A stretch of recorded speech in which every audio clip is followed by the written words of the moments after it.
செங்கலுக்கு முன்னாடி இருக்கிற வரைக்கும் பிரச்சனை சிஸ்டர். செங்கலுக்கு முன்னாடி இருக்கிற வரைக்கும் அந்த பார்வோனின் சேனை தொடரலாம். செங்கலுக்கு முன்னாடி நிற்கிற வரைக்கும் அந்த பார்வோனுடைய குதிரை சத்தம் காதுகளில் கேட்கலாம். செங்கலுக்கு முன்னாடி நிற்கிற வரைக்கும் அந்த குதிரையுடைய சத்தங்கள் உங்களுக்குள்ள பயத்தை கொண்டு வரலாம், திகில கொண்டு வரலாம், மரணத்தை கொண்டு வரலாம், எல்லா கலக்கங்களை கொண்டு வரலாம்.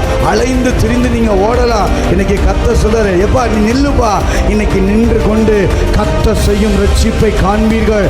காரணம், அவர் உங்கள் மேல தம்முடைய ஜீவ தண்ணீரை, ஜீவ வல்லமையை அவர் ஊற்ற போகிறார். அந்த ஜீவ தண்ணீர் உனக்குள்ளே வரும்போது உன் வாழ்க்கையில இதுவரை காணாத ஒரு செப்பரேஷன், இதுவரை காணாத ஒரு அதிசயம், இதுவரை காணாத ஒரு வெற்றி, இதுவரை காணாத ஒரு திருப்தியான வாழ்க்கையை கர்த்தர் உங்களுக்கு தரப்போகிறார். அவர் நிச்சயமாய் ஒரு ஜீவ தண்ணீரை தர வல்லமை உள்ளவர். சங்கீதம் 23:2.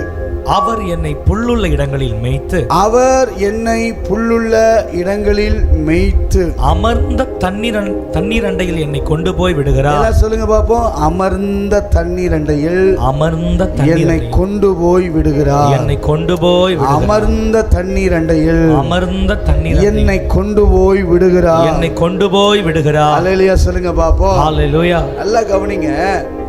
எல்லாருடைய வாழ்க்கையிலும் தண்ணீர் ரொம்ப முக்கியம். இன்னைக்கு நான் 2 பிரிவா பேசுவேன். 2 பிரிவா. ஒன்று, தண்ணீருடைய மகத்துவத்தை சொல்லி, இந்த தண்ணீர் உங்கள் வாழ்க்கையில் பாய்ச்சப்படும் போது உங்கள் வாழ்க்கையில் நடக்க போகிற பெரிய அற்புதத்தை கர்த்தர் பேச போகிறார். ஹல்லேலூயா. அப்போ எப்படி கேட்கணும் அப்படின்னா, அப்படியே லிசன், கவனமாக கேட்கணும். அதாவது இப்போ நான் இங்கே வந்து உட்காந்துக்கிட்டு ஒரு மூட்டையை திறந்து அந்த மூட்டையிலேருந்து சின்ன சின்ன தங்க கட்டிகளாக எடுத்து, இன்றைக்கி தங்கம் எவ்வளோ ரேட்டு? ₹1 கிட்ட வந்துருச்சு. வருவோம். அந்த தங்கத்தை எடுத்து சின்ன சின்ன உருண்டையாக எடுத்து அந்த தங்கத்தை இப்படி தூக்கி தூக்கி போடுறேன்னு வச்சுக்கோங்க. நீங்களாம் என்ன செய்வீங்க? ஓ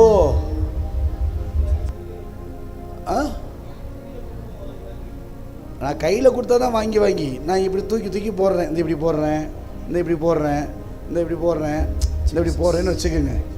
என்ன செய்வீங்க? ஒரு இடத்துல இல்லை, என்ன கீழே தள்ளி விட்டுட்டு ஒரு இடத்துல நின்னா கூட பரவாயில்லையே, சரியா? பின்னாடி இருக்கிற அந்த அம்மா கூட பல தலைகளை தாண்டி, சங்கீதம் சொல்றது போல, எங்க மனுஷர் தலைகள் மேல ஏறி போக பண்ணி அப்படி ஏறி மிதிச்சு நடந்து வந்து அந்த தங்க கட்டியா அப்படி எடுத்து, அது மாதிரி வசனத்தை பிடிக்கணும். நான் மீண்டும் சொல்றேன், இது கடைசி 3வது கூட்டம். நான் சொல்றேன், 49 நாள் கோலியாத்து கர்ஜித்துக்கிட்டே இருந்தான், ஒன்றும் செய்யலை, எல்லாரும் பயந்து இருந்தாங்க. ஆனால் 50வது 40வது நாளில், 39-40வது நாளில் கர்த்தர் கோலியாத்தை அவன் கையில் கொடுத்தார். இன்னைக்கு நான் சொல்ல முடியும், இன்னைக்கு கடைசி உபவாச நாள். இன்னைக்கு நீங்கள் வீட்டுக்கு போகும்போது சாதாரணமானவர்களாய் அல்ல, அசாதாரணமானவர்களாய், நிரம்பினவர்களாய், அபிஷேகத்தில் நிரம்பினவர்களாய், ஆவியில் நிரம்பினவர்களாய், விசுவாசத்தில் நிரம்பினவர்களாய், வார்த்தைகள் நிரம்பினவர்களாய், அபிஷேகத்தில் நிரம்பினவங்களா, கிருபையில் நிரம்பினவங்களா, வரங்களை நிரம்பினவங்களா? கையை தட்டி சொல்லுங்க பார்ப்போம். என்ன என்ன என்ன இன்னைக்கு நிரப்புங்க ஆண்டவரே. என் பாத்திரம் நிரம்பி நிரம்பி வழியட்டும். அப்ப தண்ணீரை குறித்து சில காரியங்களை சொல்லிட்டு, 2வது, அந்த தண்ணீர் உங்களுக்குள்ள பாய்ச்சப்படும் போது நடக்கிற சில சம்பவங்களை உங்களுக்கு சொல்லி நான் ஜெபிக்க போகிறேன். அல்லேலூயா சொல்லுங்க. சரியா? தண்ணீர், அதாவது கொஞ்சம் சவுண்டு குறைச்சிக்கல. தண்ணீர் அப்படின்னா பொதுவாக எல்லாருக்கும் ரொம்ப அவசியம். இந்த உலகத்தில் எல்லாருக்கும் அவசியம். கவனிச்சு பாருங்க. மிருகங்களுக்கு அவசியம், செடிகளுக்கு அவசியம், இன்னொன்று சொல்லப்போனால் மனுஷனுக்கு அவசியம், எல்லாருக்கும் தண்ணீர் அவசியம். அதனால தான் ஆண்டவர் இந்த பூமியை படைச்ச போது அதிகமான பெரும் பகுதி எதில் படைச்சிருக்கிறாரு? தண்ணியில தான். எல்லாருக்கும் தண்ணி இல்லைன்னு வச்சுக்கோங்களேன், எல்லாமே க்ளோஸ்டு. யோசிச்சு பாருங்க, தண்ணி மட்டும் இல்லை இந்த உலகத்தில் இல்லை அப்படின்னா என்ன ஆகும்னு யோசிச்சு பாருங்க. செடி இருக்குமா? மிருக ஜீவங்கள் வாழ முடியுமா? நம்ம உயிரோடு இருக்க முடியுமா? முடியாது. தண்ணீர் என்பது வாழ்வாதாரத்தின் மிகப்பெரிய மனிதனுடைய மிகப்பெரிய அடிப்படை தேவை. அதனால தான் ஆண்டவர் அந்த தேவையை அறிந்து அழகாக மழையை கொடுத்தார், பனியை கொடுத்தார், பூமியை நிரப்பினார். எல்லாவற்றையும் ரொம்ப அழகாக ஆவியாகி மழை பெய்ய வச்சு அந்த தண்ணீரை குடிக்க வச்சு எவ்வளோ அழகா. ஏன்னா ஒரு மனுஷன் ஒன்றும் இல்லை, நம்ம உடம்பை எடுத்துக்கொள்ளுங்க. சரீரத்தில் நம்ம சரீரத்தில் அதிகமாய் காணப்படுகிறது தண்ணீர். எங்க உங்கள் உடம்புல இருக்க தண்ணீரெல்லாம் எடுத்துருங்க, அவ்வளோதான். ஒரு ஒரு ஒரு 2-3 நாள் தண்ணி கொடுக்காம இருந்து பாருங்களேன், தண்ணி குடிக்க தலைவலி வரும், மயக்கம் வரும். உடம்புல இருக்க தண்ணீர் குறைஞ்சி போச்சுன்னா அதான் சொல்லுவாங்க, தலைவலிக்கு தான் உடனே தண்ணி நிறையா குடிப்பா, தண்ணியே குடி. ஏன்னா தண்ணீர் ஒரு உடம்புக்கு மனுஷனுக்கு ரொம்ப தேவை. நீங்கள் வேதம் நல்லா கவனித்து பார்த்தீங்கன்னா உலகம் முழுசுக்கும் தண்ணீர் ரொம்ப அவசியம். என் ஆண்டவருக்கு தெரியும், என் ஆண்டவருக்கு தெரியும். அதே மாதிரி இது உலகத்தில் இருக்கிற தண்ணீர் எவ்வளவு ஒரு மனுஷனுக்கு, ஒரு உலகத்துக்கு, ஒரு ஜீவராசிக்கு, ஒரு இயற்கை காரியங்களுக்கு முக்கியமோ அதே போல் ஆவிக்குரிய தண்ணீர் கிறிஸ்தவ வாழ்க்கையில் ரொம்ப முக்கியம். கிறிஸ்தவ வாழ்க்கையில் இந்த ஆவிக்குரிய தண்ணீரின் அனுபவம் இல்லாமல் போகுமானால் நம்ம வாழ்க்கை வற்றி போயிடும். அதனால தான் சங்கீதக்காரர் அழகாக ஜெபிக்கிறார், என்ன அமர்ந்த தண்ணீரண்டைகளை கொண்டு போய் விடுகிறேன். நிறுத்துங்க ஆண்டவரே, என்ன அமர்ந்த தண்ணீரண்டை. இதை எப்படி அவர் எழுதினார் எனக்கு தெரியல. ஒரு மானை ஒரு வர்ணிச்சு எழுதியிருக்காரு பாருங்க. ஒரு மானானது நீரோடைகளை வாஞ்சிக்கிறது போல தேவனே ஆத்துமா வாஞ்சிக்குது அப்படின்னு 42 சொல்றாரு. யோசிச்சு பாருங்க. இன்னைக்கு ஆச்சரியமா இருக்கு. சங்கீதக்காரன் சங்கீதத்தை எழுதும் போது அவ்வளோ என்ன அமர்ந்த தண்ணீரண்டையில் கொண்டு போய் விடுகிறேன். அமர்ந்த தண்ணீர். ஏன்? ஒரு மானை ரொம்ப வேகமாக ஓடக்கூடியது. நல்லா கவனிங்களே, ஒரு வேகமாக ஓடக்கூடிய ஒரு மானை நல்ல ஸ்பீடாக ஓடினதுக்கப்புறம் நின்று ஃபஸ்ட்டு அதுகிட்ட போய் நல்லா புல்லை கொடுங்க, சாப்பிடாது. காஸ்ட்லி ஃபுட்டை கொடுங்க, சாப்பிடாது. அது முதல்ல எதிர்பார்க்கும் தண்ணீர். தண்ணீர் அது தண்ணீரை குடித்தாதான் அதுக்கு தெரியும், இந்த தண்ணீர் தான் என் ஜீவனை காப்பாற்ற முடியும், இந்த தண்ணீர் தான் என்னை உயிரோடு இருக்க பண்ண முடியும், இந்த தண்ணீர் தான் என் வாழ்க்கையில் ஆசீர்வாதத்தை கொண்டு வர முடியும். நான் சொல்கிறேன், அந்த மானுக்கே அப்படி ஒரு சம்பவம் இருக்கும்னா இன்றைக்கி நமக்கு கர்த்தர் அந்த தண்ணீருக்குள்ளே கொண்டு போய் விட விரும்புகிறார். நான் தான் சொன்னேன், 2 பிரிவாக நான் பேசுவேன். ஒன்று தண்ணீருடைய அனுபவம். ஏன் ஆண்டவர் உங்களுக்கு இந்த உபவாச நாளில் ஜீவ தண்ணீர் அப்படின்னா, ஜீவ தண்ணீர் தான் கிறிஸ்தவ வாழ்க்கையினுடைய மிகப்பெரிய அடித்தளம். எப்படி ஒரு தண்ணீர் இல்லாமல் ஒரு மனுஷனால் வாழ முடியாதோ, கிறிஸ்தவ வாழ்க்கையில் ஜீவ தண்ணீர் இல்லாமல் எந்த மனுஷனாலும் உயிர் வாழ முடியாது. அதனால தான் உங்கள் பாஸ்டர் அப்பா அழகாக எடுத்திருக்கார், ஜீவ தண்ணீர் உபவாச கூட்டம், ஜெபம். யோசித்து பாருங்கள். இன்றைக்கி நிறைய பேருடைய வாழ்க்கையில் இந்த தண்ணி இருந்தால் போதும்னு நினைக்கிறோம். நீங்கள் தண்ணி குடிச்சுங்க, நான் தானே பேசுகிறேன், ஒன்றும் பிரச்சனை இல்லை, சும்மா சொன்னேன், குடிங்க. பாருங்கள், கொஞ்ச நேரம் தாங்க முடியல. இந்த ஒன்றும் இல்லை, 2 விஷயத்த சபையில் பிடுங்கிட்டா ஹார்ட் அட்டாக் வந்துடும். ஒன்று செல்ஃபோனு, ஆமாம், ஒன்று செல்ஃபோனை பிடுங்கிட்டோன்னு வச்சுக்கோங்க, ஹார்ட் அட்டாக் வந்துடும்.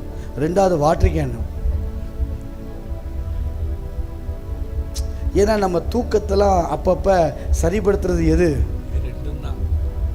Water can. அது சொக்கும்போது ஒரு முடக்க குடிச்சுக்கிறா, தெளிய வச்சு தண்ணீரை பிடிங்கிட்டா அவ்வளோதான். பாதி பேத்துக்கு தூக்கம் வந்துடும், பாதி பேத்துக்கு எல்லாம் அப்படியே ஒரு மாதிரி தண்ணி. நான் இப்போ புரியுதா உங்களுக்கு நான் சொல்கிற அர்த்தம்? நீங்கள் இதை புரிஞ்சாதான் செய்திக்குள் நீங்கள் வருவீங்க. தண்ணீர் ரொம்ப முக்கியம், ரொம்ப முக்கியம். தண்ணீர் மட்டும் இல்லை அப்படின்னா எல்லாம் போச்சு. ஜீவ தண்ணீர். இன்னைக்கு ஒரு 4 வித தண்ணீரை நான் உங்களுக்கு சொல்ல போகிறேன். இந்த 4 வித தண்ணீர் ஆண்டவர் வேதத்தில் காட்டி வச்சிருக்கிறார். ஒரு இஸ்ரவேல் ஜனங்களுக்கு, இஸ்ரவேல் மக்களுக்கு இந்த 4 விதமான தண்ணீரின் அனுபவங்களை உங்களுக்கும் வேண்டும். நீங்கள் அப்படி வந்தால் தான் இன்னைக்கு இந்த செய்தி ஒரு பெரிய ஆசீர்வாதத்தை, ஒரு பெரிய தாக்கத்தை உங்களுக்குள்ள கொண்டு வரும். அல்லேலூயா சொல்லுங்க பார்ப்போம். ஒன்று சங்கீதம் 42:1 வசனம் வாசிங்க பார்ப்போம். மானானது நீரோடைகளை வாஞ்சித்து கதறுவது போல, நீரோடைகளை வாஞ்சித்து கதறுவது போல, தேவனே என் ஆத்துமா உம்மை வாஞ்சித்து கதறுகிறது, ஆத்துமா உம்மை நோக்கி வாஞ்சித்து கதறுகிறது. நல்ல கவனிங்களேன், ரொம்ப அழகா ஒரு வசனம் சொல்லுது. மானானது நீரோடைய வாஞ்சித்து கதறுவது போல. அப்ப நல்லா கவனிங்க. ஏன் இதை மானுக்கு ஒப்பிட்டு, முதலையும் பார்த்தோம் ஆடுக்கு ஒப்பிட்டு, இங்கே சொல்கிறாரு மானுக்கு ஒப்பிட்டு. ஏன் அப்படின்னா, நீங்கள் இதை நல்லா கவனித்து பார்த்தீங்கன்னா, யுத்த காலங்கள், ராஜாக்கள் நாட்களில் யுத்த காலங்கள் நடக்கும். இந்த யுத்த காலங்கள் வரும்போது தேசத்துக்குள்ளே சண்டை போட மாட்டாங்க. நல்லா கவனிங்க, தேசத்துக்குள்ளே யாரும் என்ன பண்ண மாட்டாங்க? சண்டை போட மாட்டாங்க. இவங்கெல்லாம் என்ன செய்வாங்க அப்படின்னா, தேசத்தை விட்டுட்டு தாண்டி போய் தனியாக எங்கேயாவது ஒரு பாலைவனம், எங்கேயாவது ஒரு வனாந்தரம், அங்கே போயிட்டு என்ன செய்வாங்கன்னா யுத்தங்களை செய்ய ஆரம்பிப்பாங்க. அப்படி போகும்போது யார் யாரெல்லாம் போவா? யானைப்படை, குதிரைப்படை, அந்த படை, இந்த படை, பெரும் கூட்டம், பெரும் போர் வீரர்கள் தேசத்திலிருந்து போவாங்க. சரியா? இப்போ நம்ம சர்ச்சுக்கு வரும்போது நம்ம வாட்டர் கேன் கொண்டு வந்துடுறோம். ஏன்? சேஃபாக தண்ணி குடிக்கணும், எந்த செஞ்சு போக முடியாது, அப்படிலாம் கொண்டு வரும். இப்போ யுத்த காலங்களில் யுத்தம் செய்ய போகிறவங்களுக்கு தண்ணி அவசியமா? அவசியம் இல்லையா? அப்போ என்ன செய்வாங்க? நீங்கள் எல்லாம் யோசிச்சு பாருங்கள். அப்போ அவங்களுக்கு தண்ணி எங்கே? பேரலாக கொண்டு போவாங்களா? எங்க ஒரு யானை எவ்வளோங்க தண்ணி குடிக்கும்? ஒரு குதிரை எவ்வளோங்க தண்ணி குடிக்கும்? ஒரு ஒட்டகம் எவ்வளோங்க தண்ணி குடிக்கும்? மனுஷன் எவ்வளோ தண்ணி குடிப்பான்? யோசிச்சு பாருங்கள். சமைக்கணும், அத்தனை பேர்த்துக்கும் சமைக்கணும், அத்தனை பேர்த்துக்கும் மற்ற காரியங்களுக்கு உதவிக்கு தண்ணி கொடுக்கணும், அத்தனை பேருக்கும். யோசிச்சு பாருங்களேன், இவ்வளோ பேரையும் போஷித்து, இவ்வளோ பேரையும் நடத்தி, ஏன்னா இவங்களுக்கெல்லாம் தண்ணி எல்லாம் ஸ்ட்ரென்த்து கொடுத்தா தான் யுத்தத்தை ஜெயிக்க முடியும். யுத்தத்துக்குள்ளே போவாங்க, இல்லைன்னா யுத்தத்துக்குள்ளே போக முடியாது. எப்படி போவாங்க? உள்ள தண்ணியே இல்லைன்னா எப்படி போவாங்க? யானை எப்படி சண்டை போடும்? குதிரை எப்படி சண்டை போடும்? எப்படி வேகமாக போகும்? யோசிச்சு பாருங்க. அப்போ என்ன செய்வாங்க அப்படின்னா, இந்த யானையை கூட்டிகிட்டு போகிறது போல, குதிரையை கூட்டிகிட்டு போகிறது போல, ஒட்டகங்களை கூட்டிகிட்டு போகிறது போல, மானையும் கூட்டிகிட்டு போவாங்க. புரியுதா உங்களுக்கு? புரிகிறதா? மானையும் கூட்டிகிட்டு போவாங்க. மானை ஏன் கூட்டிகிட்டு போகிறாங்கன்னா, நாய்க்கு எப்படி மோப்ப சக்தி இருக்கோ அதே போல் மானுக்கு தண்ணீர் தடாகங்களை கண்டுபிடிக்கிற அந்த கிஃப்ட் இருக்குது. இந்த மானை கொண்டு போவாங்க. கொண்டு போய் அந்த பாலைவனத்தில் தண்ணி கொடுக்காமல் வச்சுருப்பாங்க. அதை விடுவாங்க. அதை விடும்போது என்ன செய்யணும்? இந்த மானு தான் உயிர் வாழணுமே, இல்லைன்னா செத்துருவேணுன்றதுக்காக அது அழகாக போய் நீரூற்றுக்களை, தண்ணீர் தடாகங்களை கண்டுபிடிக்கும். அதை கண்டுபிடிச்ச உடனே அதை நோண்டி பார்க்கும்போது அங்கே நீரூற்றுக்கள் என்ன செய்ய ஆரம்பிக்கும்? வர ஆரம்பிக்கும். அந்த நீரூற்றை வச்சு தான் அந்த போர்க்காலங்களில் அவங்க என்ன செய்வாங்க? அதை சேர்த்து சாப்பிட்டு சந்தோஷப்பட்டு எல்லாத்துக்கும் கொடுத்து செய்ய முடியும். புரியுதா? இப்போ உங்களுக்கு ஒரு மனிதன் கர்த்தரை தேடி வரும்போது எப்படி வரணும் தெரியுமா? இப்படி வரணும். நான் செத்து போயிடுவேன், இந்த தண்ணி இல்லைன்னா நான் செத்துருவேன், இந்த தண்ணீரை தர ஒரே ஆள் என் தேவன் மட்டும்தான். நான் சொல்லுங்க, புரியுதா? இந்த ஜீவ ஊற்ற கொடுக்கிறது என் தேவன் மட்டும்தான், வேற யாராலையும் முடியாது. என் தேவனால மட்டும்தான் எனக்கு வேண்டிய அந்த ஜீவ ஊற்ற தர முடியும். ஒரு மனுஷனுடைய பிரயாசம் அல்ல, என்னுடைய அறிவினால் அல்ல, என் திறமையினால் அல்ல, என் தகுதியினால் அல்ல. அந்த மானுக்கு தெரியும், ஐயோ எப்படியாவது நான் கண்டுபிடிச்சிடணும். ஏன்னா அந்த மானு கண்டுபிடிச்சாதான் அதுக்கு ஜீவன். அதே போல தான் சபைக்குள்ளே வரும்போது, தேவ பிரசனத்துக்குள்ளே வரும்போது ஒரு மனுஷன் எப்படி வரணும்னா, ஆண்டவரே இன்னைக்கு நான் வந்திருக்கிறேன், இன்னைக்கு என் மேலே அந்த ஜீவ ஊற்று வந்தே ஆக வேண்டும், அது கிடைச்சே ஆகணும். ஒரு வசன வாசி, நியாயாதிபதிகள் 13ஆம் அதிகாரம் வாசிச்சு பாருங்க. நியாயாதிபதிகள் 15 18வது வசன வாசிங்க. நியாயாதிபதிகள் 15ஆம் அதிகாரம். அவன் மிகவும் தாகம் அடைந்து, சிம்சோனை பாருங்க, மிகவும் தாகம் அடைந்து கர்த்தரை நோக்கி கூப்பிட்டு, தேவரீர் உமது அடியேன் கையினால் இந்த பெரிய இரட்சிப்பை கட்டளையிட்டு இருக்க, இப்பொழுது நான் தாகத்தினால் செத்து, நல்லா கவனிங்க, தாகத்தினால செத்து இரத்த சேதனம் இல்லாதவர்கள் கையில விழ வேண்டுமோ என்றார். பெரிய வெற்றியை சிம்சோனுக்கு தேவன் தந்தாரு. நல்லா கவனிங்க, பெரிய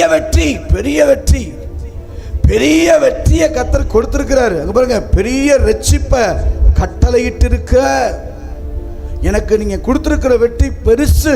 சிம்சோன்ட்ட வந்து, சிம்சோன் பெரிய வெற்றி பெற்றிருக்கப்பா, இந்த அவார்டு. டேய், அவார்டெல்லாம் வேணாம்பா. சிம்சோன், இந்த பெரிய வெற்றி பெற்றிருக்க, இந்த பணமெல்லாம் எனக்கு இப்ப வேணாம்பா.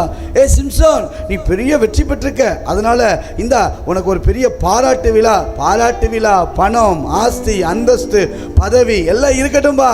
முதல்ல எனக்கு என்ன தெரியுமா வேணும்? தண்ணீர் வேணும். அங்க பாருங்க, இப்பொழுது நான் தாகத்தினால் செத்து விருத்த சேதனம் இல்லாதவர்கள் கையில் விழ வேண்டுமோ என்று நான் தெளிவா சொல்றேன். முதல்ல தண்ணி. இதுக்கு நான் வச்ச பேர் என்னது தெரியுமா? நான் எழுதி வச்சிருக்கிறேன்.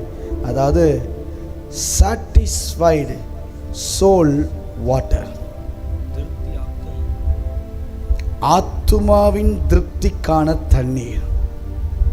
நல்லா கவனிங்க, ஒரு மனுஷன் இந்த தண்ணீரை ரொம்ப எதிர்பார்க்கணும். சிம்சோன் சொல்றான், இன்னைக்கு உங்களுக்கு நிறைய பதவி இருக்கலாம் பிரதர், பதவினால உங்க ஜீவனை தப்பிக்க முடியாது. உங்களுக்கு நிறைய பொருட்கள் கிடைக்கலாம் பிரதர், பொருள்னால நீங்க வாழ்ந்துட முடியாது. ஒருவேளை ஒரு பெரிய அந்தஸ்தை உங்களுக்கு தேவன் தந்திருக்கலாம், இந்த அந்தஸ்துனால நான் பிழைச்சிருவேன். தப்பு.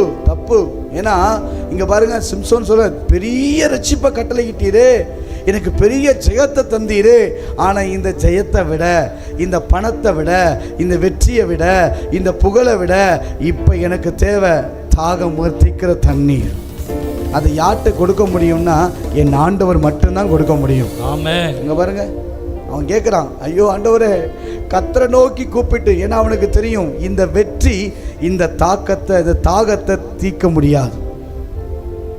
இப்போ நீங்கள் காசு இருந்தால் ஒரு வாட்டர் கேன் வாங்கி தண்ணியை குடிச்சிட்டு போயிடலாம், சரியா? இது மனுஷ தண்ணி. ஆனால் நான் சொல்றது சாட்டிஸ்ஃபைடு சோல் வாட்டர், உங்களுடைய ஆத்துமாவினுடைய திருப்தியாக்கும் தண்ணீரை என் தேவன் மட்டுமே தர முடியும். முதல் கருத்து ஞாபகம், நான் 4 தண்ணீர் காட்டுவேன். இந்த 4 தண்ணீரும் உங்கள் வாழ்க்கையில் ரொம்ப முக்கியம். உங்கள் ஆத்துமா இளைப்படைய வேண்டுமானால், உங்கள் ஆத்துமாக்குள்ள சமாதானம் வர வேண்டுமானால், உங்கள் ஆத்துமாக்குள்ள சந்தோஷம் கடந்து வர வேண்டுமானால், உங்கள் ஆத்துமாவில் பிரதர் சிஸ்டர் கவனிங்க, வெளியே அமைதியாக இருக்கிறது போல நடிக்கலாம், ஆனால் உள்ளுக்குள்ள புயல் வீசும் பாருங்களேன். இந்த புயலை அமர்ந்திருக்க பண்ணணும்னா அது என் தேவனால் மட்டும்தான் முடியும். என் தேவனால் நினைச்சா மட்டும்தான் வாய்ப்பு. புரிஞ்சுக்குங்க. அந்த ஆத்துமாவுடைய அந்த தண்ணீர், அந்த சாட்டிஸ்ஃபை, என் ஆத்துமா திருப்தியாக இருக்கணும்னா அதுக்கு ஒரே ஒரு வழி, மானானது நீரோடைய வாஞ்சிப்பது போல தேவனே ஆத்துமா உம்மேல் வாஞ்சித்து கதறுகிறது. இன்னைக்கு இந்த பகல் நேரத்தில், இந்த ஜீவ தண்ணீர் உபவாச நாளில் உங்கள் ஆத்துமாவுக்கு தேவையான தண்ணீர் என் தேவனிடத்தில் மட்டும்தான் கொடுக்க முடியும். ஆமென். அல்லேலூயா சொல்லுங்க பாப்போம். அல்லேலூயா. யோசிச்சு பாருங்க. அதனால தான் யோவான் 7ஆம் அதிகாரம் 37ஆம் வசனத்தை வாசித்து பாருங்க. யோவான் 7ஆம் அதிகாரம் 37ஆம் வசனத்தை வாசித்து பார்த்தீங்கன்னா இயேசு ஒரு வார்த்தையை சொல்லுகிறதை வாசிக்கலாம். பண்டிகையின் கடைசி நாளாகிய பிரதான நாளிலே இயேசு நின்று சத்தமிட்டு, ஒருவன் தாகமாய் இருந்தால் என்னிடத்தில் வந்து பானமண்ண கடவன். அடுத்த வசனம், வேதவாக்கியம் சொல்லுகிறபடி என்னிடத்தில் விசுவாசமாய் இருக்கிறவன் எவனோ அவன் உள்ளத்திலிருந்து ஜீவ தண்ணீர் உள்ள நதிகள் ஓடும் என்றார். புரியுதா உங்களுக்கு? உனக்கு உண்மையிலேயே தாகமா இருந்துச்சுன்னா, உன்னுடைய வாழ்க்கை, இன்னைக்கு உலகத்தில் இருக்க மனுஷ வாழ்க்கைக்கு தண்ணீர் எவ்வளவு முக்கியமோ, கிறிஸ்தவ வாழ்க்கையின் வெற்றிக்கு ஜீவ தண்ணீர் முக்கியம். அந்த ஜீவ தண்ணீரை உன் ஆத்துமாவில் தரணும்னா அதை தேவனால மட்டும்தான் கொடுக்க முடியும். என்கிட்ட வாப்பா, கம் டு மீ, என்கிட்ட வா. நீ பொருளை சம்பாதிக்கிறதுனாலயோ, பணத்தை சம்பாதிக்கிறதுனாலயோ, ஆஸ்தியை சம்பாதிக்கிறதுனாலயோ, வெற்றியை சம்பாதிக்கிறதுனாலயோ இந்த ஆத்துமாவின் இளைப்பாறுதல், ஆத்துமாவில் இருக்கிற தண்ணீரை உன்னால பெற முடியாது. என்கிட்ட வந்தா மாத்திரம், தேவ சமூகத்தில் வந்தா மாத்திரம், தேவனிடத்தில் வந்தா மாத்திரம் கர்த்தர் நம்முடைய ஆத்துமாக்களில் திருப்தியை தர வல்லமை உள்ளவராக இருக்கிறார். ஆமென். புரியுதா உங்களுக்கு? முதல்ல ஆண்டவர் கொடுக்கிற தண்ணீர் உங்கள் ஆத்துமாக்களில் இளைப்பாறுதல். ஒரு மனுஷனுக்கு அது ரொம்ப முக்கியம். வெளியெல்லாம் இளைப்பாறுதல் இல்லை, உன் ஆத்துமா இளைப்பாறணும்னா, அந்த ஜீவ தண்ணீர் உங்க உள்ளத்துக்குள்ள ஊற்றணும்னா அது என் தேவனிடத்தில் வந்தால் மாத்திரம்தான். இன்னைக்கு கர்த்தர் அதை உங்களுக்கு தர அவர் விரும்புகிறார். எத்தனை பேர் வேணுமோ கரங்களை உயர்த்தி அல்லேலியா சொல்லுங்க பார்ப்போம். ரெண்டாவது சங்கீதம் 1:3 வசனங்களை வாசிங்க. ரெண்டாவது தண்ணீர் சங்கீதம் 1:3. அவன் நீர்க்கால்களின் ஓரமாய் நடப்பட்டு தன் காலத்தில் தன் கனியை தந்து இலையுதிராதிருக்கிற மரத்தை போல் இருப்பான். அவன் செய்வதெல்லாம் வாய்க்கும். ரெண்டாவது சரியா? Success of water. 4 S சொல்லுவேன் சரியா? Number 1, satisfied of soul. உங்கள் ஆத்துமா திருப்தி ஆவதற்கு கர்த்தர் இந்த தண்ணீரை உங்களுக்கு தர விரும்புகிறார். ஆமென். ரெண்டாவது சக்சஸ், உங்களுடைய வாழ்க்கையில் ஒரு வெற்றியை தர வேண்டுமானால், ஒரு வெற்றியை கர்த்தர் தரணும்னா ரெண்டாவது இந்த தண்ணீர் உங்களுக்குள்ள ஊற்றப்பட வேண்டும். ஒரு வெற்றியுள்ள வாழ்க்கை. அங்க பாருங்க, அவன் செய்வதெல்லாம் வாய்க்கும். சிஸ்டர், பிரதர், 8 மாசம் முடிஞ்சிருச்சு, 9ஆம் மாசம். நான் செய்யறதெல்லாம் இன்னும் வாய்க்கல, இன்னைக்கு வாய்க்கும். ஆமென். நான் தொடங்குறதெல்லாம் நடக்கல, இன்னைக்கு நடக்கும். தொழில் விருத்தி ஆகல, இன்னைக்கு விருத்தி ஆகும். குடும்பத்தில் இன்னைக்கு வரும். அற்புதம் இன்னைக்கு நடக்கும். விடுதலை இன்னைக்கு உண்டாகும். சந்தோஷம் இன்னைக்கு பெருக ஆரம்பிக்கும். சமாதானம் இன்னைக்கு வர ஆரம்பிக்கும்.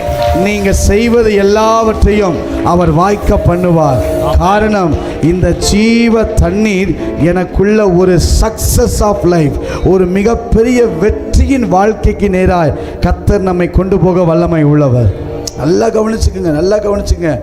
3 அனுபவம் அங்க சொல்லப்படும் சரியா? 1, ஓரமாய் நடப்பட்டு. சொல்லுங்க பாப்போம். ஓரமாய் நடப்பட்டு. அப்ப எனக்குள்ள எல்லாத்தையும் கர்த்தர் வாய்க்க பண்ணணும். ஜீவ தண்ணீர் ஊறணும்னா நான் நாட்டப்பட்ட ஒரு மனிதனாய் இருக்க வேண்டும். நான் நாட்டப்பட்டு இருந்தால் மாத்திரம்தான் நான் செய்வதெல்லாம் வாய்க்கும். நல்லா கவனிங்க. ஒரு செடியை நல்லா கவனிங்க. ஒரு எப்படி சொல்லலாம், ஒரு பில்டிங்கை கட்டும்போது அந்த பில்டிங்கை தட்டிட்டு வேற கட்டலாம், அமைப்பை மாற்றலாம், என்ன வேணால் செஞ்சுக்கலாம். தூணை மாற்றலாம், அதை மாற்றலாம், இந்த கம்பியை மாற்றலாம், இந்த ஓடை எடுத்துட்டு போல்டிங் போடலாம், என்னென்ன போடலாம். ஆனால் அஸ்திபாரத்தை மாற்ற முடியாது. ஆராதனை மாற்றலாம், லைட்டு மாறலாம். உங்கள் ஆர்வம் அப்படி இல்லை, புகையெல்லாம் விடலாம். ஆனால் அஸ்திபாரத்தை மாற்ற முடியாது. புரியலையோ? போக போக புரியும். நான் இப்போ தானே ஆரம்பிச்சிருக்கேன். புரியுதா உங்களுக்கு? நல்லா நாட்டப்பட்டு இந்த சபையில் நல்லா கவனிங்களேன். ஒரு செடியை சும்மா புடுங்கி பார்த்துட்டு வேறு விட்டுருக்கா ஊனியாச்சு, வேறு விட்டுருக்கா ஊனியாச்சு அப்படின்னு ஊன்னா வளருமா? வளராது. ஏன்? செத்து விடும். செத்து போகிறத விட அதை புடுங்கி எடுக்கிறது வழி இருக்கு பாருங்க, அதுக்கு தான் தெரியும். சும்மா கோச்சிக்கிறது. சர்ச்சுக்கு வரலனா உடனே நான் சர்ச்சுக்கு வர மாட்டேன். கணவன் மனைவி சண்டை போட்டால் நான் சர்ச்சுக்கு வர மாட்டேன். எது நடந்தா நான் சர்ச்சுக்கு வர மாட்டேன். ஏங்க, கர்த்தர் என்ன பண்ணாரு? இதில் நான் செய்வதெல்லாம் வாய்க்கும். வரும், வாய்க்கும். வாங்க, வாய்க்கிறேன். எல்லாம் வாய்க்கணும். பாஸ்டர் சரியில்லை, பாஸ்டர்மா சரியில்லை, ஆரோனும் சரியில்லை, ஜபம் சரியில்லை, நீங்கள் இப்படியே போகிறது. நாட்டப்பட்ட அனுபவம் தேவ சமூகத்தில், தேவ பிரசன்னத்தில், சபையில் எந்த மனிதன் நாட்டப்பட்டு இருக்கிறானோ அவன் செய்வதெல்லாம் வாய்க்கும். ரெண்டாவது பாருங்க, தன் காலத்தில் தன் கனியை தந்து. ரொம்ப அற்புதமா இருக்கும். சரியா? Number 1 plant. சரியா? நம்பர் 2 சரியா, தன் காலத்தில் தன் கனியை தந்து. அப்படின்னா இட்ஸ் அ ப்ரொடெக்ட். சரியா? 3 F நான் வச்சுங்க. ஒன்று ஃபவுண்டேஷன், இன்னொன்று ஃப்ரூட். 3 F சொல்கிறேன், அப்போ உங்களுக்கு புரியும். ஃபவுண்டேஷன், உங்கள் ஃபவுண்டேஷன் சரியாக இருக்கணும், நடப்பட்ட வாழ்க்கை. ரெண்டாவது கனித்தரும் வாழ்க்கை. ஒரு காலம் இருக்குது பிரதர், காலத்துக்கு முந்திக்காதீங்க. தேவன் ஜீவ தண்ணீரை உங்களுக்கு தருவார். ஏற்ற காலத்தில் கர்த்தர் கனியை தருவார். ஆமென். அற்புதம் நடக்கும். ஆமென். உங்களை கர்த்தர் விட மாட்டார். எஸ். சொன்னதை செய்வார். நம்பிக்கையோடு சொல்லுங்க, நடக்கும். நடக்கும். வரும். வரும். கிடைக்கும். கிடைக்கும். அற்பமா ஒண்ணுமே செத்து போன சாராளின் கர்ப்பத்தில் ஒரு பிள்ளையை தர முடியும்னா, இந்த உபவாச நாள் முடிவில் நான் எதிர்பார்க்காத நன்மையை அவர் ஏற்ற காலத்தில் தர முடியும். என் தேவன் தருவார். நம்பிக்கை இருக்கணும். ஆனால் தன் காலத்தில் ஃப்ரூட்ஃபுல் லைஃப், ஒரு கனித்தரும் வாழ்க்கை இருக்கணும். மூணாவது அங்கே பாருங்க, இலையுறாது இருக்கிற மரத்தை போல் அப்படின்னா ஃப்ரெஷ் லைஃப். மூணாவது எஃப் ஃப்ரெஷ். எப்போவுமே இலையுறாது இருக்கிற மரம், இலையுறாது இருக்கிற மரம். இந்த 3 அனுபவம் இருந்தால் நான் சொல்கிறேன், அவன் செய்வதெல்லாம் வாய்க்கும். வாய்க்கும். இந்த தண்ணீருக்கு நான் வச்சிருக்கிறது சக்சஸ். முதல்ல நான் சொன்னதுக்கு பேர் என்ன? சாட்டிஸ்ஃபை. உங்களை திருப்திப்படுத்தும் ஜீவ தண்ணீர். அதுவும் சாதாரணமானதில் உங்கள் ஆத்துமாவிலே திருப்திப்படுத்துவார். உங்கள் ஆத்துமா சொல்லும், என் ஆத்துமாவே நீ ஏன் கலங்குகிற, நீ ஏன் தேங்குகிற, தேவனை நோக்கி அமர்ந்துரு, உனக்கு ஒரு ரட்சிப்பு வரும். உன் வாழ்க்கையில் தண்ணீர் ஊற்றப்படும். அதுவரை வறண்ட அனுபவங்கள், அதுவரை தொய்ந்து போன அனுபவங்கள், சிம்சோன்னு சொன்னது போல, எனக்கு வெற்றி பெருசல்ல, எனக்கு உயர்வு பெருசல்ல, ஆண்டவரே உம்மை நோக்கி நான் கூப்பிடுறேன், என்னை தாகத்தில் விழாதபடி என்னை தண்ணீர் தாங்கன்னு சொன்னீங்கன்னா இன்னைக்கு கர்த்தர் உங்கள் ஆத்துமாக்களை நிரப்புவார். ரெண்டாவது சொன்னேன், சக்சஸ்ஃபுல் லைஃப். உங்கள் வாழ்க்கையில் ஒரு வெற்றி நிறைந்த அனுபவம் இந்த ஜீவ தண்ணீரை கர்த்தர் தருவார். அங்க பாருங்க, நீர்க்கால்களின் ஓரமாய் நடப்பட்டு தன் காலத்தில் தன் கனியை தந்து இலையிடாதிருக்கிற மரத்தை போல் இருப்பான். அவன் செய்வதெல்லாம் வாய்க்கும். வாய்க்கும். வாய்க்கும். மூணாவது யாத்ராகமம் 14ஆம் அதிகாரம் 13ஆம் வசனம். மூணாவது தண்ணீரின் அனுபவம். அப்பொழுது மோசே ஜனங்களை நோக்கி, பயப்படாதிருங்கள், நீங்கள் நின்று கொண்டு இன்றைக்கு கர்த்தர் உங்களுக்கு செய்யும் ரட்சிப்பை பாருங்கள். இன்றைக்கு நீங்கள் காண்கிற எகிப்தரை இனி என்றைக்கும் காண மாட்டீர்கள். கர்த்தர் உங்களுக்காக யுத்தம் பண்ணுவார். அல்லேலூயா சொல்லுங்க பாபா. அல்லேலூயா. இதுல ஒரு தண்ணீர் முதல்ல இஸ்ரவேல் ஜனங்களை ஆண்டு நடத்திட்டு போகும்போது ஃபஸ்ட்டு எங்கே கொண்டு போகிறேன்னா சாட்டிஸ்ஃபேக்ஷன், ஆத்துமாக்களில் ஒரு திருப்தியாக. எப்பா கவலைப்படாத, பிரச்சனை இல்லை, போராட்டம் இல்லை, உன்னை நான் ஆத்துமாவில் திருப்திப்படுத்தி கொண்டு போவேன்னு சொல்கிறார். உங்களை கர்த்தர் அப்படியே கொண்டு போவார். ரெண்டாவது, உங்கள் வாழ்க்கையில் கர்த்தர் சக்ஸஸ்ஃபுல், ஒரு பெரிய வெற்றி நிறைந்த அனுபவத்துக்கு நேராக கர்த்தர் உங்களை கொண்டு போவார்.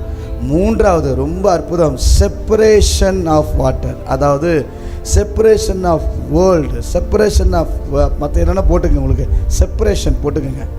பிரித்தெடுக்கப்பட்ட வாழ்க்கை. இங்கே செங்கடலை கடக்கணும்.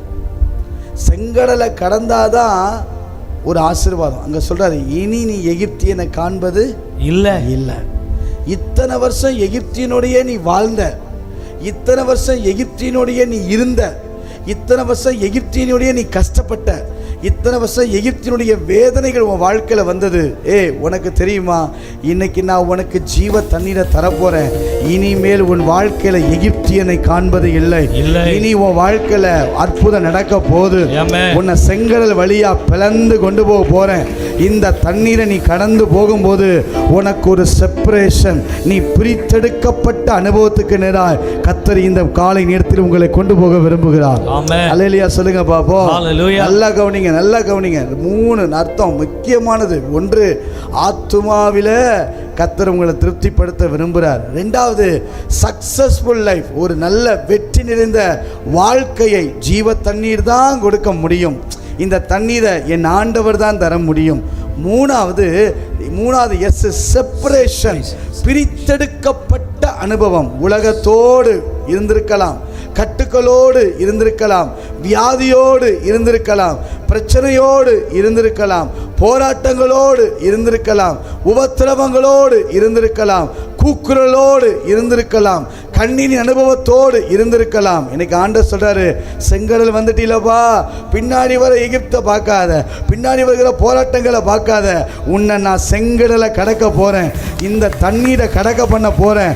இந்த தண்ணீரை கடந்து வரும்போது இன்று கண்ட எகிப்தியனை, இன்று கண்ட போராட்டங்களை, இன்று கண்ட வியாதிகளை, இன்று கண்ட பிரச்சனைகளை இனி நீ காண்பது இல்லை. காரணம், நீ பிரித்தெடுக்கப்பட்டவன். உன்னை நான் கொண்டு வர விரும்புகிறேன். அதுதான் ஜீவ தண்ணீரின் அனுபவம், அதுதான் ஜீவ தண்ணீருடைய ஆசீர்வாதம். அந்த ஜீவ தண்ணீர் உங்களுக்குள்ள இந்த உபவாச நாளில் கர்த்தர் தருவாராக. ஆமென். நல்லா கவனிச்சு பாருங்க. இதை 4 நான் சொல்லிட்டு அடுத்த செய்திக்கு நான் முக்கியமாக கொண்டு போவேன். நல்லா கவனிங்க, முக்கியமானது. 4வது ரொம்ப முக்கியம், இது ரொம்ப முக்கியம். சரியா? வாசிங்க. யோவான் 13ஆம் அதிகாரம் 10வது வசனம்.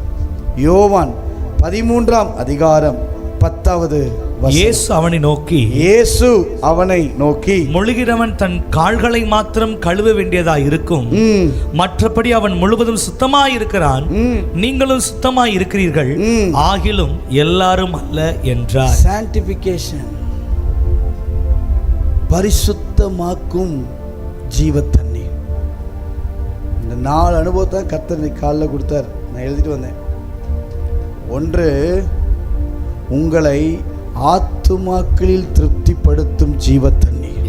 இந்த உபவாச நாளில் நீங்கள் எதையெல்லாம் நினச்சிட்டு வந்தீங்களோ, இந்த உபவாச முடிவு நீங்கள் வீட்டுக்கு போகும்போது உங்கள் ஆத்துமா சந்தோஷமாக போகுது. நான் சொல்கிறேன், ஆத்துமாவில் தொய்வோடு வந்திருக்கலாம், ஆத்துமாவில் ஒரு வேதனையின் அனுபவத்தோடு வந்திருக்கலாம். யாருக்கிட்டையும் சொல்ல முடியல பிரதர், ஏதோ ஒரு கஷ்டம், ஏதோ ஒரு பாரம், ஏதோ ஒரு பெரிய எதிர்பார்ப்பு. கர்த்தர் சொல்றாரு, இன்னைக்கு தம்முடைய ஜீவ தண்ணீரை உங்களுக்கு தந்து உங்கள் ஆத்துமாக்களை திருப்தியாக்கி கர்த்தர் நடத்த போகிறார். உங்களை அமர்ந்த தண்ணீரண்டைகள் கர்த்தர் கொண்டு போய் நிறுத்த போகிறார். 2வது சக்சஸ், வெற்றி, வெற்றி நிறைந்த வாழ்க்கை. இதுவரை கண்ட தோல்விகள், இதுவரை கண்ட பலவீனங்கள், இதுவரை கண்ட எல்லாவற்றையும் மாற்றி உங்களை கர்த்தர் வெற்றி நிறைந்த அனுபவத்துக்கு நேராய் தம் ஜீவ தண்ணீரை உங்கள் மேல் ஊற்ற போகிறார். 3வது நான் என்ன சொல்லுங்க பார்ப்போம். செப்பரேஷன், பிரித்தெடுக்கப்பட்ட அனுபவம். எதிலிருந்து? வியாதியிலிருந்து, உலகத்திலிருந்து, பிரச்சனையிலிருந்து, போராட்டத்திலிருந்து, கண்ணீரிலிருந்து, கஷ்டத்திலிருந்து, கூக்குரலிலிருந்து எல்லாவற்றையும் கர்த்தர் இந்த ஜீவ தண்ணீர் உபவாச நாளில் உங்களை கர்த்தர் தாண்ட பண்ண போகிறார். செங்கடலுக்கு முன்னாடி இருக்கிற வரைக்கும் போராட்டம் பிரதர், செங்கடலுக்கு முன்னாடி இருக்கிற வரைக்கும் பிரச்சனை சிஸ்டர். செங்கல் ஒரு ஜீவ தண்ணீரை தர வல்லமை உள்ளவர். ஆமென். 4வது வாசிச்சோம், என் வாழ்க்கையில தேவன் எதிர்பார்க்கிற ஒரு பரிசுத்தமான வாழ்க்கை. Satisfied life.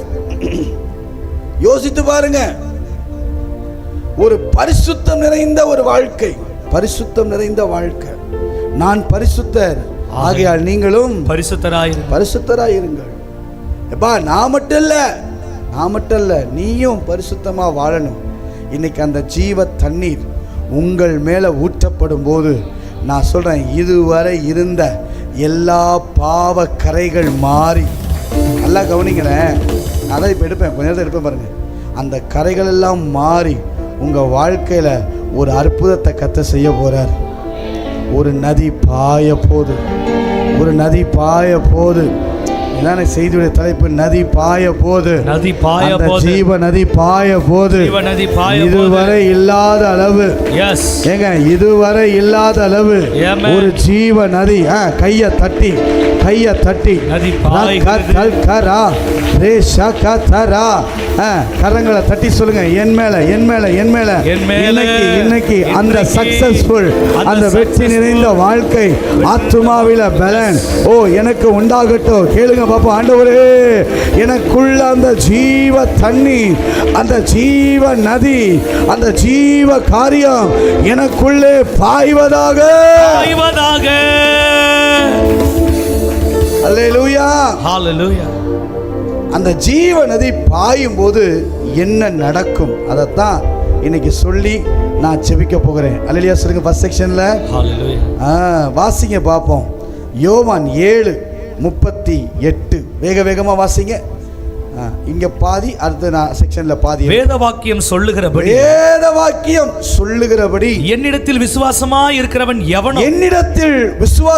இருக்கிறவன் எவனோ, அவன் உள்ளத்திலிருந்து ஜீவ தண்ணீர் நதிகள் ஓடும் என்றார். எல்லாரும் சொல்லுங்க பாப்போம். என் உள்ளத்திலிருந்து ஜீவ தண்ணீர் உள்ள நதிகள் இன்றைக்கு இந்த உபவாச நாளில் ஓடும். எனக்கு செய்தியுடைய தலைப்பு என்ன தெரியுமா? நதி போல பாய்வேன். சொல்லுங்க பாப்போம். நதி போல பாய்வேன். ஜீவ தண்ணீரின் உபவாச ஜெபம். நான் மீண்டும் சொல்றேன், இந்த ஜீவ தண்ணீரின் அனுபவம் ரொம்ப முக்கியம் பிரதர் சிஸ்டர். ஆத்துமாவுல திருப்தி பெறணும்னா ஜீவ தண்ணீர் வேண்டும். வெற்றிகரமான வாழ்க்கை வாழணும்னா ஜீவ தண்ணீர் வேணும். நல்லா கவனிச்சுக்குங்க. ஒரு பிரித்தெடுக்கப்பட்ட வாழ்க்கை ஜீவியம், என் வாழ்க்கையை நான் வாழணும்னா ஜீவ தண்ணீர் வேணும். இதுக்கெல்லாம் நிறைய வசனம் கோட் பண்ணி காட்ட முடியும். இயேசுகிட்ட அந்த சமாரிய பெண் போன உடனே அங்கே ஒரு மாற்றம், செப்பரேஷன் லைஃப் உண்டாகுது. சரியா? ரைட். ஒரு பிரித்தெடுக்கப்பட்ட ஜீவியம் வாழ்க்கை உண்டாகணும்னா ஜீவ தண்ணீர் வேண்டும், அவசியம். நாலாவது நான் சொன்னேன், உங்கள் வாழ்க்கையில் ஒரு பரிசுத்தமான ஒரு வாழ்க்கை நீங்கள் வாழணும். என் தேவனுக்காக, என் ஆண்டவருக்காக ஒரு பரிசுத்த ஜீவியம் வாழணும்னா உங்களுக்குள்ள ஜீவ தண்ணீரின் அனுபவம் வேண்டும். அல்லேலூயா.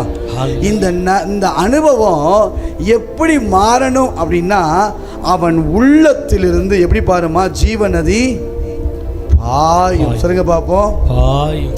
உங்களை குட்டையா வச்சிருக்க என் தேவன் விரும்பல. குட்டைனா இந்த குட்டை இல்லைங்க, குட்டை. அது என்ன பார்த்து சொல்லுவீங்க? சின்ன குளம். ரைட். உங்கள் ஊரில் நான் ஒரு ஊருக்கு போயிருந்தேன். சரியா? அந்த ஊரில் உட்கார்ந்துருக்கும் போது ஒரு ஐயா சொன்னார், போய் சிரட்டை எடுத்துகிட்டு வாங்க அப்படின்னு சொன்னார். சிரட்டை. சரியா? நான் போய் இப்படியே தேடுறேன் சிரட்டைக்கு. எங்கடா சிரட்டை? ஏதாவது சிரட்டை. எனக்கு சிரட்டைன்னா என்னன்னு தெரியாது. உங்களுக்கு தெரியுமா? எங்களுக்கு தெரியாது. அதான் நம்ம ஊரில் என்ன, கொட்டாங்குச்சி. அவங்க ஊரில் சிரட்டை. எனக்கு சிரட்டைனா எனக்கு என்ன தெரியும்? நான் போய் தர்றேன். சிரட்டை எங்கடா சிரட்டை? நான் சிரட்டைனா ஏதோ நீளமாக இருக்கும் போல இருக்கு, ஏதோ ஒரு மாதிரி இருக்கும் போல இருக்கு. நான் அலையிறேன். அவர் எங்க சிரட்டை எடுங்க அப்படின்றாரு. நான் திரும்பி அவரை பார்த்து, சிரட்டையா? தெரிஞ்சாதானே எடுக்கிறது. நோவா காலத்தில் மழை வரும்னு சொன்னார். சரிங்களா? மழையே தெரியாதுல்ல. நான் அப்படி தான் பசங்க நிற்கிறேன். சிரட்டையா? ஐயோ இரியா, சிரட்டைன்னு எனக்கு தெரிஞ்சாதானே பாச எடுப்பேன். அவரையே பார்க்குறேன். ஐயோ அங்கே இருக்கு பாருங்க, எடுங்க அப்படின்னாரு. எடுத்துட்டு இதான்னு கேட்டேன். ஆமாண்ண, கொட்டாங்குச்சியான்னு. என்னது கொட்டாங்குச்சியான்னு அவர் கேட்குறாரு என்னை பார்த்து. அதனால தான் உங்கள்கிட்ட கேட்டேன். குளம். உங்களை குளமாக இருக்க என் தேவன் விரும்பவில்லை. ஏரிக்கு என்ன சொல்லுவீங்க? ஏரி தான். நம்பலாம்ல? ரைட். நம்பலான்னா இப்படி ஆட்டணும், இல்லைன்னா இப்படி ஆட்டணும். அப்படின்னா நான் யார்? அதனால் கொஞ்சம் ஹலோ, ஒன்று ஆமாண்ணா, இல்லைண்ணா இல்லை. ஆமாவா அப்படின்னா இது ஆமாவா இல்லையானே தெரியல, எனக்கே தெரியலை. சரி, அப்ப உங்களை ஏரியா இருக்கவும் என் ஆண்டவர் விரும்பல. அடுத்து டேமுக்கு அணை. அணை. உங்களை அணைகளாகவும் இருக்க என் ஆண்டவர் விரும்பல. இதுக்கு ஆமென்லாம் ஒருத்தர் தான் வருது. உங்களை குளமாகவும் இருக்க விரும்பல, ஏரியாகவும் இருக்க விரும்பல. இந்த உபவாச நாள்ல உங்களை டேமாகவும் இருக்க விரும்பல. என் ஆண்டவர் உங்களை நதியா கத்தர் மாற்ற விரும்பல. ஜீவ தண்ணீர் உள்ள நதிகள் ஓடும். சொல்லுங்க பாப்போம். ஓடும். ஓடிட போறீங்க. ஓடும். நீங்க உங்களை கத்தர் ஒரு நாளும் ஒரு ஒரு ஒரு இடத்துல உட்கார வைக்க விரும்பல. நான் சொல்றேன், இந்த உபவாசத்துக்கு அப்புறம் ரொம்ப நாளாக எனக்கு ஆசை. இங்கே வரும்போதெல்லாம் இந்த மாதிரியே தான் நான் பார்க்குறேன். அடுத்த முறை வரும்போது இந்த ஷெட்டெல்லாம் பயங்கரமாக மாறி லைட்டெல்லாம் போட்டு அப்படியே பார்க்கும்போதே அப்படியே செம, அப்படியே அடாடா நம்ம சர்ச்சா, நம்ம இடமா, நம்ம சபையா அப்படின்னு சொல்கிற அளவுக்கு அப்படியே ஒரு சேஞ்சு. அதுக்காக ஷெட்டை நான் சொல்லலை, அப்படியே கொஞ்சம் வித்தியாசமாக ஆத்துமாக்கல்ல அப்படியே அந்த நிறப்பெரு ஸ்டெயிலாக அந்த ஆரோன் பாடுறப்பெல்லாம் பயங்கரமாக அப்படியே அவர் பாடும்போதே பின்னாடி ஒரு கோயரு அப்படியே ஏ ஹல்லேலூயா அப்படி சொல்கிறது, அவ்வளோ ஒரு டிஃப்ரெண்ட்டாக அப்படி இருக்கணும்னு சொல்லி நான் விரும்புகிறேன். பொறாம சரியா? நல்லா கவனிங்க. அப்போ ஓடும். சொல்லுங்க பார்ப்போம். நதி போல பாய்வேன். நான் உட்கார விரும்பலை, நான் ஓடையா இருக்க விரும்பலை, நான் குளமாக இருக்க விரும்பலை, நான் ஏரியா இருக்க விரும்பலை, நான் ஒரு டேமா கூட இருக்க விரும்பலை. என் ஆண்டவர் என்னை பரவி பாய்கிற ஜீவன் தண்ணீர் உள்ள நதியா நதியா நதியா கர்த்தர் மாற்ற போகிறார். அல்லேலூயா சொல்லுங்க பாப்போம். நல்லா கவனிங்களேன்.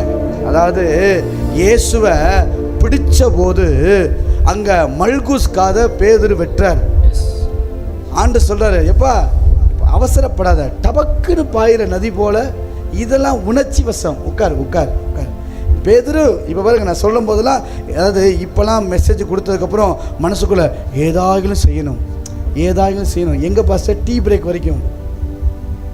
அதுக்கப்புறம் கொஞ்சம் கழிச்சு இன்னும் கொஞ்சம் தட்டி விட்டோன்னு வச்சுக்கோங்களேன். வீட்டுக்கு போகிறப்ப போய் ஊழியம் பார்க்கணும், 2 பேரை பிடிக்கணும், 2 பேர்கிட்ட சொல்லணும். எது வரைக்கும்? வீட்டு வாசலுக்குள்ளே போகிற வரைக்கும்.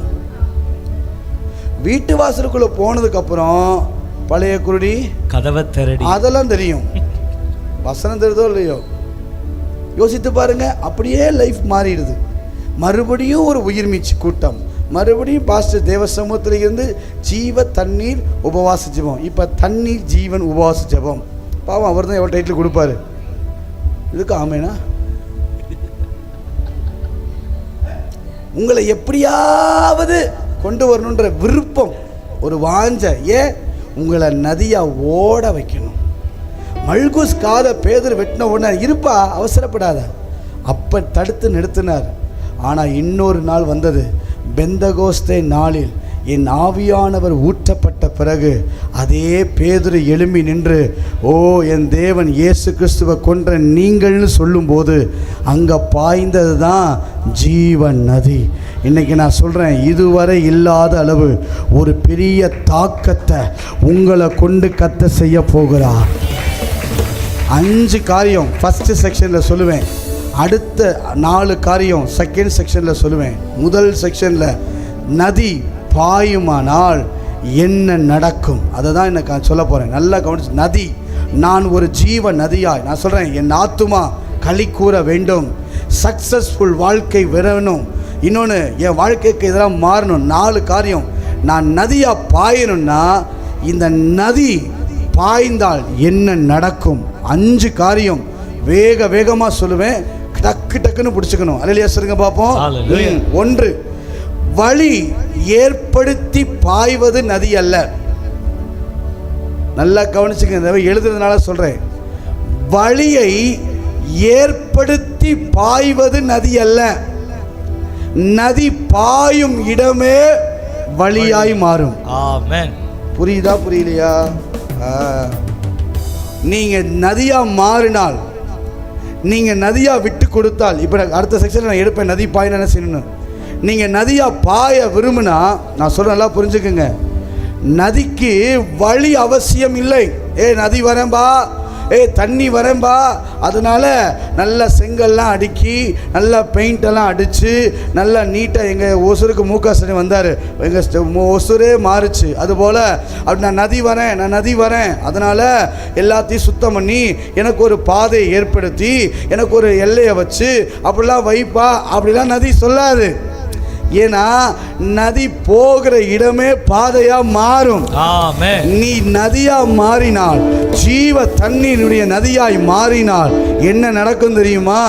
உனக்குள்ள கர்த்தர் இதுவரை இருந்த தடைப்பட்ட காரியங்கள் இங்க போக முடியுமா, இங்க செய்ய முடியுமா, இங்க நடக்க முடியுமா, இதெல்லாம் வாய்க்குமா சிஸ்டர் பிரதர்? அதை எல்லாவற்றையும் நீங்க நதியாய் மாறினால் நீங்கள் பாய்கிற இடமே வழியாய் மாறும். வாசிங்க வசனம் வாசிங்க. சங்கீதம் 104 10வது வசனம். வேகமா வாசிங்க பாப்போம். சங்கீதம் 104 10வது வசனம். கொஞ்சம் மைக்கில் அவர் பள்ளத்தாக்குகளில் நீரூற்றுகளை வரவிடுகிறார். அவர் பள்ளத்தாக்குகளை நீரூற்றுகளை வரவிடுகிறார். அவைகள் மலைகள் நடுவே ஓடுகிறது. மலைகள் நடுவே. நல்லா கவனிங்க. நதிக்கு வழி தேவையில்லை, வழி தேவையில்லை. அந்த நதி எங்க போதோ அதுதான் வழி. அது வழியா மாத்திக்கும். யாராலையும் கண்ட்ரோல் பண்ண முடியாது. நான் சொல்றேன், இன்னைக்கு நீங்க நதியா மாறினா, இன்னைக்கு நீங்க உங்களை விட்டு கொடுத்தா, இன்னைக்கு நீங்க உங்களை அர்ப்பணிச்சா, இன்னைக்கு தேவ சமூகத்தை நீங்க நின்றா, நீங்க ஒரு நதியா மாற அர்ப்பணித்தால் உங்க வாழ்க்கையில் இருந்த இதுவரை இருந்த தடைகள் போக முடியாது, நடக்க முடியாது, வாய்க்காது. எவைகளெல்லாம் சொன்னீங்களோ அவைகளை எல்லாம் தாண்டி உங்களுக்கென்று ஒரு வழியை உங்களாலேயே கர்த்தர் உருவாக்குவார். அதுதான் ஜீவ நதி. அந்த நதியை தான் சொல்றாரு, நீ நதி போல பாய, நீ நதி போல ஓட என் ஆண்டவர் விரும்புகிறார். அல்லேலூயா சொல்லுங்க பாப்போம். அல்லேலூயா. நதி போல பாய பாய. நீ உட்கார்ந்தே இருந்தீன்னு வச்சுக்கிய ஒன்னும் நடக்காது. உன்னை ஏரியாவே வச்சிருக்க விரும்பல என் ஆண்டவர்.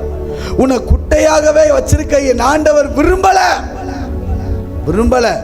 இந்த உபவாச நாளுக்கு அப்புறம் உன் வாழ்க்கையில ஜீவ நதி ஓடணும், நதி போல பாயணும்.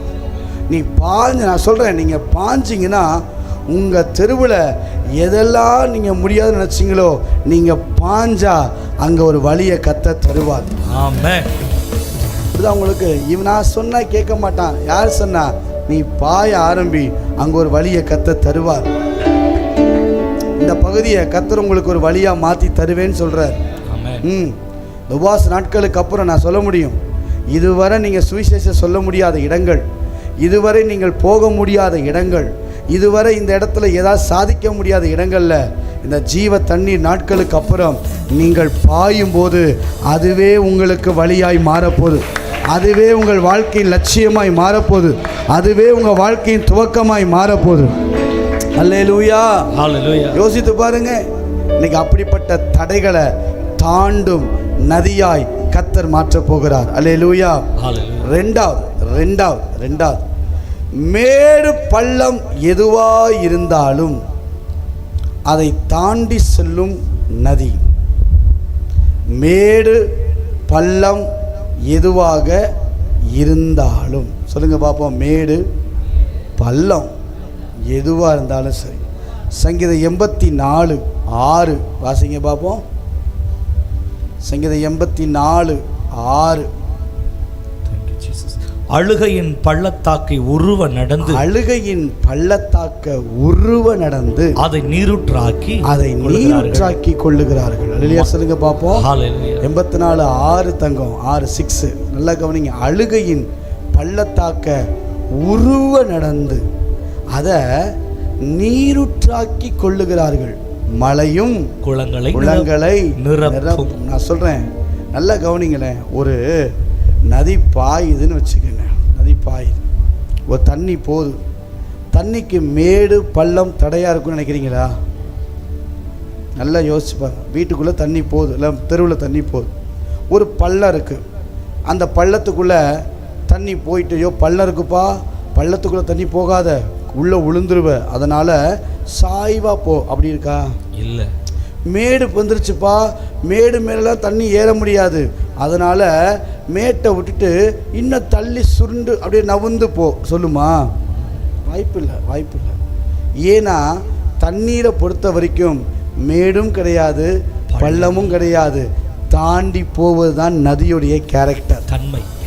உங்களுக்கு நான் சொல்கிறேன், மேடு பள்ளம்னா என்ன தெரியுமா? வாழ்க்கையின் கஷ்டங்கள், வாழ்க்கையின் பிரச்சனைகள், வாழ்க்கையின் சவால்கள், வாழ்க்கையின் மிகப்பெரிய ஒரு பெரிய காரியங்கள், இவைகள் எல்லாம் நான் சொல்கிறேன், இந்த நதி உங்கள் மேலே பாயுமானால், இந்த ஜீவ தண்ணீரின் அனுபவம் உங்கள் மேலே வருமானால், இந்த ஜீவ தண்ணீர் நிறைந்த ஆவியானவர் உங்கள் மேலே ஊற்றப்படுவாரானால், உங்கள் வாழ்க்கையில் இருக்கிற கஷ்டம், உங்கள் வாழ்க்கையில் இருக்கிற பிரச்சனை, இப்போ நீங்கள் சந்தித்து கொண்டிருக்கிற போராட்டம், இவைகளை எல்லாம் தாண்டி போக கர்த்தர் உங்களை நடத்த போகிறார். சொல்ல உங்களுக்கு புரியுதா? ரொம்ப முக்கியம். உங்கள் வாழ்க்கையில் இதுவரை இருந்த அந்த அனுபவம் மாறுது போதும். ஐயோ பிரதர் கஷ்டம், ஐயோ பிரதர் பிரச்சனை, ஐயோ பிரதர் மேடு, ஐயோ பிரதர் பள்ளம். ஏங்க நான் கேட்குறேன், அங்கே பாருங்கள் அழுகையின் பள்ளத்தாக்க கொஞ்சம் யோசிச்சு பாருங்கள். 8 மாதம் கொஞ்சம் திரும்பி பாருங்களேன். நான் வரும்போது ஆரோன் பாடிட்டு தான், நான் நடந்து வந்த பாதைகள் கரடு மேடுகள் பாடினார். அப்போ நான் யோசிச்சிட்டே வந்தேன், 8 மாதம் கொஞ்சம் திரும்பி பாருங்கள், எத்தனை பள்ளம், எத்தனை மேடு, எத்தனை பள்ளத்தாக்கு, எத்தனை வேதனை, எத்தனை கஷ்டம், எத்தனை போராட்டம், எத்தனை ஏமாற்றம். உங்களுக்கு தெரியுமா? அத்தனையும் நிற்கலை, நடந்து 9வது மாதத்தில் வந்துட்டோம். உங்களுக்கு சொல்கிற புரியுதா? நிற்கலை பாருங்கள், பாஸ்ட்டை கேளுங்க, சொல்லுவார் வாழ்க்கையை. பள்ளம் வந்துச்சு பிரதர், மேடு வந்துச்சு, வராமலாம் போல, வீட்டுக்கு வீடு வாசப்படி போல எல்லாத்துலேயும் வீடு தான். ஒரு முறை ஒரு தேவ மனுஷன் சுந்தரமையாட்ட போய் கேட்டாராம், ஐயா எப்போ தான் எனக்கு பிரச்சனை மாறும், எப்போ தான் என் வாழ்க்கையில் நிம்மதி கிடைக்கும், எப்போ தான் என் வாழ்க்கையில் சந்தோஷமாக இருப்பேன்? அவர் சிம்பிளாக சொன்னாராம், ரொம்ப சிம்பிள்ப்பா, உன் கையை அப்படி உயர்த்து அப்படின்னு சொன்னாராம். உயர்த்துங்க பார்ப்போம், மூக்கு கிட்ட கொண்டு வாங்க பார்ப்போம், செய்யுங்க பார்ப்போம். காற்று வருதா? காற்று வரலையா? காற்று வரலன்னா இப்பயே சொல்லிடுங்க, ரெடியா இருங்க. காற்று வருதா வரலையா? காற்று வந்தா பிரச்சனை வரும். ஒரு பெரிய விஷயத்த சுந்தரமையா ஈஸியா சொல்லி முடிச்சிட்டாரு. அந்த மனுஷன் சொன்னாராம், எப்பப்பா எனக்கு நிம்மதி கிடைக்கும், எப்பப்பா நான் ஃப்ரீயா இருப்பேன், என்னைக்காவது ஒரு நாளாவது ஒரு மாசமாவது பிரச்சனையே இல்லாமல் போராட்டமே இல்லாமல் அப்பா அப்படின்னு எப்பப்பா இருப்பேன், ரொம்ப ஈஸிரா அப்படின்னாராம். என்னப்பா கையை தூக்கு அப்படின்னாராம், மூக்கில் வை அப்படின்னாராம், செய்யினாராம். காற்று வருதா? என்னைக்கு காற்று வராமல் போதோ அன்னைக்கு பிரச்சனை இல்லை. எப்பெல்லாம் காற்று வருதோ அப்பெல்லாம் பிரச்சனை இருக்கு. உங்களுக்கு பிரச்சனை வேணுமா வேணாமா? இனிமேல் ஜெபம் பண்ணுவீங்க, பிரச்சனையை மாற்றும், பிரச்சனையை மாற்றும். Very simple. ஆண்டவர் சொல்றாரு, உங்களை மாற்றும்.